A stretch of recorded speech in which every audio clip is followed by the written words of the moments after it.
So for this week one care and prevention assignment, I'm going to be going over what my previous knowledge of care and prevention was, my CPR and first aid certifications, and what I want to hope to learn from this class in the next over the course of the next 4 or 5 weeks. So my previous knowledge of care and prevention really came from what I learned from my high school athletic trainer in the 4 years that I was playing sports there. Um, I realized that took he took things very professionally, and he made sure that every athlete that came through got the proper care that they needed. Oftentimes, our training room was crowded with athletes who were either just trying to skip practice or kind of just hang out with their friends. So sometimes what he did was he would try to get everybody out of the training room who wasn't meant to be in the room so he could focus on the athletes that really needed the attention.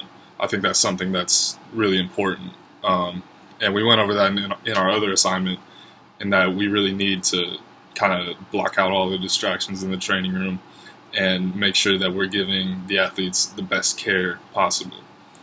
I also got some experience for care and prevention through a couple of my internships earlier on in college. I worked at an athletic training clinic, which was a much more controlled environment than my high school training room was.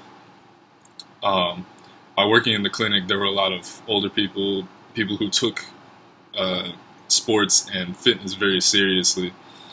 There were some semi-pro athletes in there, some college athletes, and some high school athletes too. Um, Again, with that, I always made sure that there was somebody who was overlooking me who knew what they were doing, because I was a freshman in college at that time and I didn't know too much about all the modalities and stuff. I also interned at a physical therapy clinic for a couple weeks, and that was probably the most controlled environment there was out of all three previously stated. In the physical therapy clinic, people took it very seriously, and they had one goal, and that was to make sure that they got back to being 100%. The physical therapists that I worked with, they made sure that they were always being professional with their clients, because they knew that their clients didn't want to be there. They wanted to be out, and they wanted to be doing something active rather than being in a physical therapy clinic. So just having that bedside manner that makes the clients comfortable while still helping them achieve their goal was really one of the main things that I saw.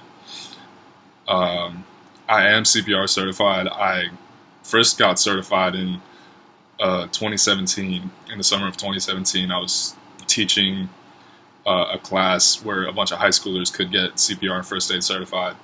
So this was the first time I got certified, and I was already teaching younger kids CPR and first aid certification. So that really helped me kind of build my knowledge, because I think when you teach a group of kids, it really helps you further expand your knowledge of the field. So I am CPR certified. I'm first aid certified.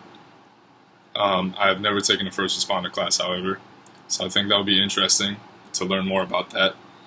And from this class, I really hope to improve what I would call bedside manner, even though it's not technically bedside manner. Just being able to kind of network with athletes, being able to talk to them more fluently in a way that makes them comfortable around me and makes me comfortable when I'm working with them. I hope that this class will kind of help me progress through that.